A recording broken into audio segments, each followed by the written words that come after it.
Il est rare dans l'histoire de l'humanité que l'on parle autant de la fin des temps qu'en ce moment, en raison des pandémies, des rumeurs de grandes guerres, des signes apparus dans le ciel et du refroidissement des cœurs des gens. Le retour du Christ est un sujet fréquent aussi bien parmi les chrétiens que sur Internet.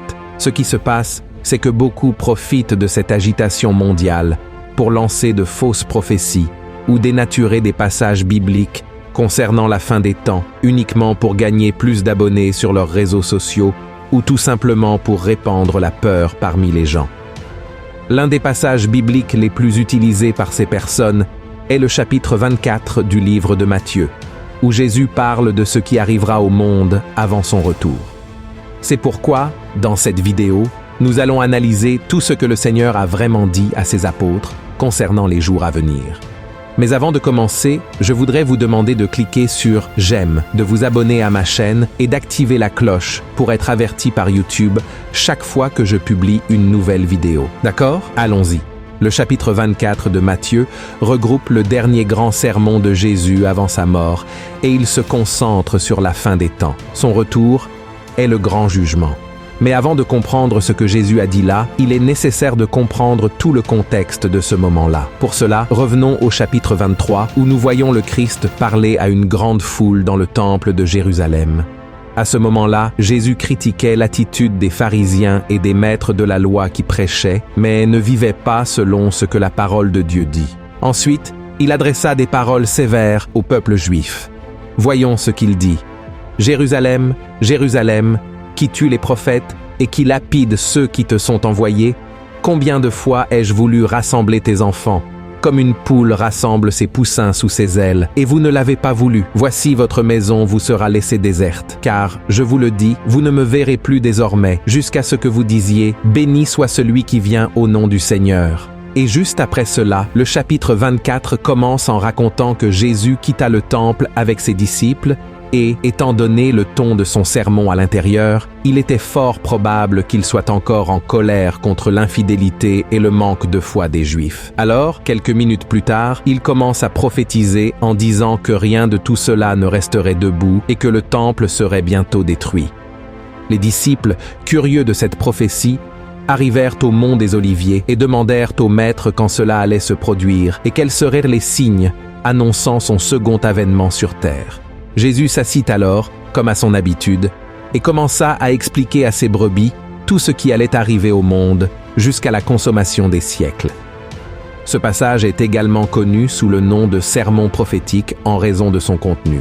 La majeure partie de cette prophétie est aussi relatée dans Marc chapitre 13. Bien, maintenant que nous avons compris tout le contexte dans lequel le chapitre 24 de Matthieu a été écrit, analysons son contenu. Ces passages sont difficiles à interpréter parce que, en plus de leur langage symbolique, ils traitent d'une série d'événements. C'est pourquoi de nombreuses personnes prennent certains extraits de cette parole de Jésus, les interprètent mal et finissent par transmettre des messages incomplets ou même erronés aux autres. C'est pourquoi, dans cette vidéo, nous allons analyser 3 points importants de la prophétie de Jésus concernant la fin des temps. Premièrement, pour qui ce message a-t-il été adressé ? La grande majorité des gens pensent que les paroles de Jésus ont été dites pour son Église, mais ce n'est pas vrai. Elles ont été adressées aux Juifs. À ce moment-là, l'Église de Christ était encore un mystère. Elle ne serait incluse dans l'œuvre de Dieu qu'à la Pentecôte, et elle a été révélée plus tard à travers les lettres de l'apôtre Paul. Tu comprends ? Il est donc important de préciser que les événements prophétisés par Jésus concernent uniquement la situation des Juifs durant la grande tribulation avant son retour. De plus, le chapitre 24 de Matthieu parle des faux prophètes et des faux Christ qui apparaîtront pour tromper le peuple. Ces personnes, élevées par Satan, représentent un danger pour Israël, qui ne croit pas que Jésus est le Messie, et qu'il est déjà venu dans le monde. Et nous, qui sommes l'Église de Christ, devons nous inquiéter davantage des faux maîtres, des faux apôtres et des faux prédicateurs.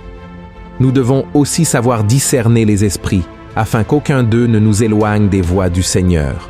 Amen.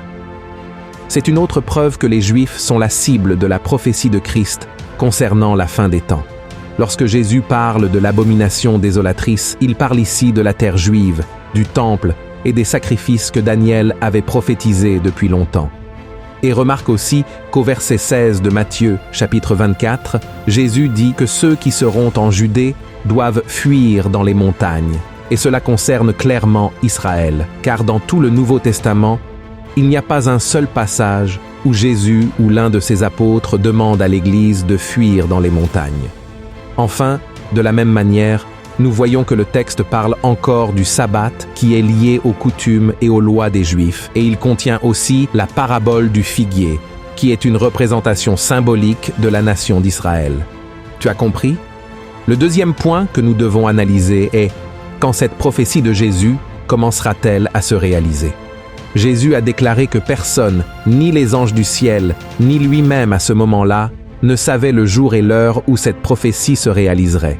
Seul Dieu le savait, mais il a clairement indiqué que cela se produirait lorsque le monde s'y attendrait le moins.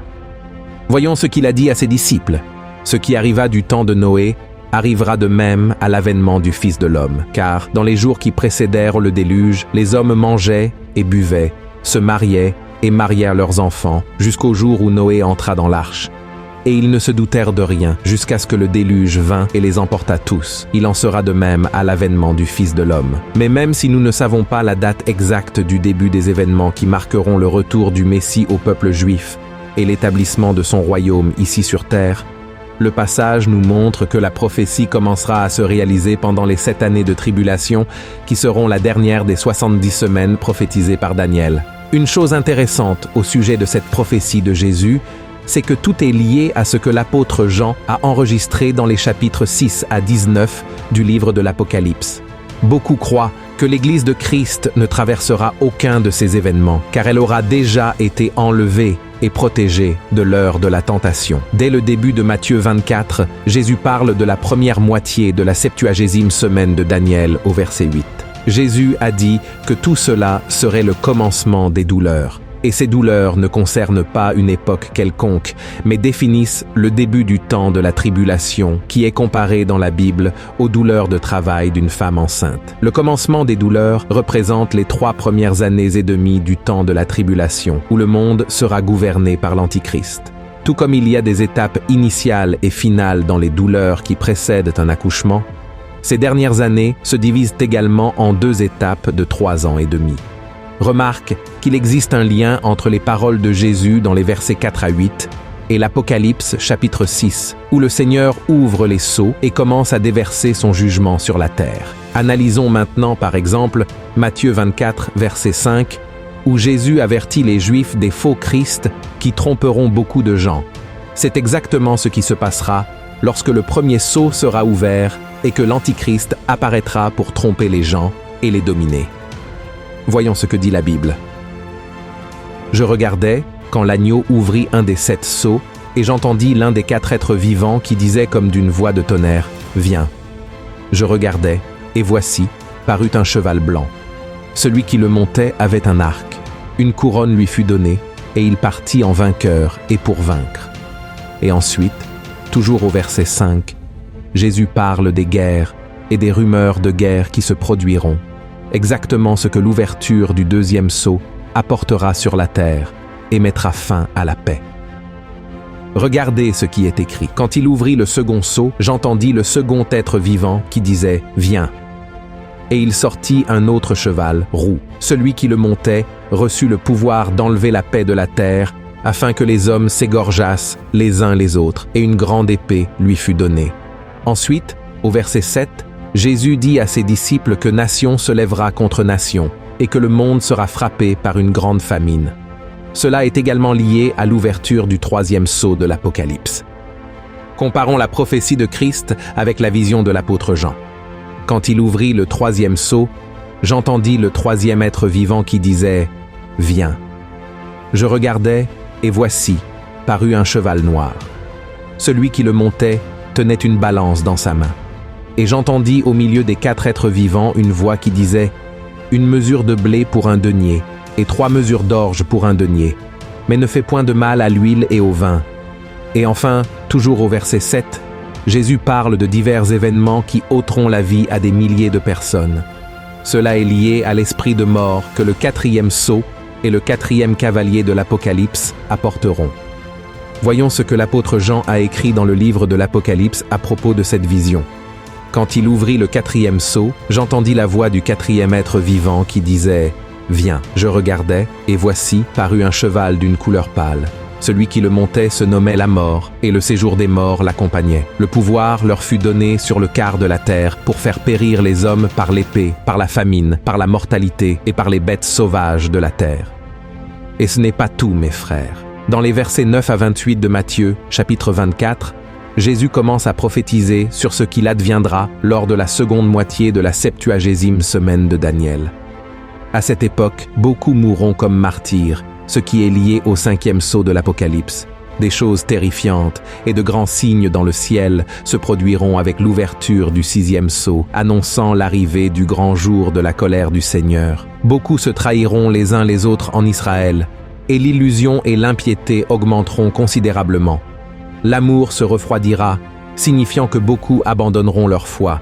Mais Jésus a aussi garanti que celui qui persévérera en lui jusqu'à la fin verra son retour et participera à son règne de 1000 ans. Un autre point important révélé par Jésus à ses disciples concerne la prédication de l'évangile du royaume dans le monde entier. Cet évangile du royaume ne doit pas être confondu avec l'évangile de la grâce qui est prêché aujourd'hui. L'évangile du royaume est le message qui sera proclamé pendant la tribulation par le reste du peuple d'Israël et les 144 000 scellés, attirant l'attention sur le retour de Jésus, qui viendra alors établir son royaume, comme nous pouvons le voir dans l'Apocalypse, chapitre 7. Maintenant, j'aimerais revenir avec vous au verset où Jésus parle de l'abomination de la désolation ou du sacrilège terrible que j'ai expliqué au début de cette vidéo, car beaucoup de gens croient que cette prophétie s'est déjà accomplie en l'an 70 après Jésus-Christ, lorsque l'Empire romain a détruit le temple. Ces érudits de la Bible affirment que ce passage fait référence aux paroles de Jésus, qui a dit qu'il ne resterait pas pierre sur pierre du temple de Jérusalem. Cependant, la prophétie ne s'est pas accomplie là, avec l'action des Romains. L'abomination de la désolation ne sera établie que par l'Antichrist, et elle aura son accomplissement plein et définitif au milieu des 7 dernières années, comme prophétisé dans Daniel, chapitre 12. Cette prophétie de Daniel fait clairement référence à la grande tribulation, se rapportant à un temps de grande angoisse, comme il n'y en a jamais eu auparavant pour le peuple juif. Et le 3e point que nous devons analyser est quel message cette prophétie de Jésus nous apporte aujourd'hui. Mes frères et sœurs, tout ce qui est enregistré dans Matthieu chapitre 24 est un avertissement pour nous tous, car la fin des temps est proche, tout comme le temps de l'enlèvement. Notre monde est très troublé et agité. Il y a des conflits dans de nombreux pays, et à tout moment, la terre pourrait être envahie par des guerres dévastatrices. De plus, une grande partie de l'humanité souffre de la faim, et des phénomènes et catastrophes naturelles sont de plus en plus fréquents, sans oublier les grandes pandémies qui ont tué des millions de personnes. De nombreux chrétiens sont aussi persécutés pour leur foi en Jésus, et beaucoup sont trompés par des personnes envoyées par le diable. Bref, la terre souffre de ces douleurs comme une femme souffre lorsqu'elle est sur le point d'accoucher. C'est pourquoi, mon cher frère et ma chère sœur, sois prêt. Ne laisse pas l'ennemi te distraire avec les plaisirs de ce monde ou affaiblir ta foi. Au lieu de cela, continue à suivre Jésus, car il est le seul qui peut te sauver et garantir ta demeure avec lui pour toute l'éternité. Amen. Que Dieu te bénisse.